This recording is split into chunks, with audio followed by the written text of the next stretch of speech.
আসসালামু আলাইকুম রহমতুল্লাহি ওবরকাতু। আজকে ভিডিও বানাইবার মকসদ ওখানো বাঁকা জায়গা সাইকেল চালাই চালাই আটি আটি আইলাম। আর একটা সাইকেলের চেন পড়ে গেল। এখন আর পাঁচ ছয়বার চেন তুলতে তুলতে আর মানে বিরক্ত লাগে গেছে। এখন বললাম তোর আটি আটি পরে তুলে যাই গিয়া তে বাঁকা জায়গা আই গেছি। অবশ্য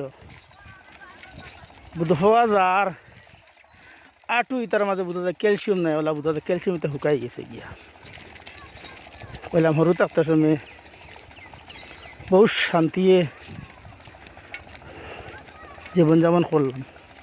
আর এখন যত সময় যার অত বোধ হয় তো নাই দরিয়া। আর কেউ তো যাই মুগিয়া, বেশ দিন নাই আসল বাড়ির যাই মুগিয়া। মনের কল্পনা নিয়ে করলাম তো আর ভিডিওগুলো বানাই, দর্শক হলে দেখবা আর কমেন্টও জানাইবা কিতা হইলাম ইতা হাসানা মিশা বস বাড়ার বাদে কিতা হয় না হয় সবে তো জানতরা। কারণ কমেন্টও জানাইয়া কইবা আমারে।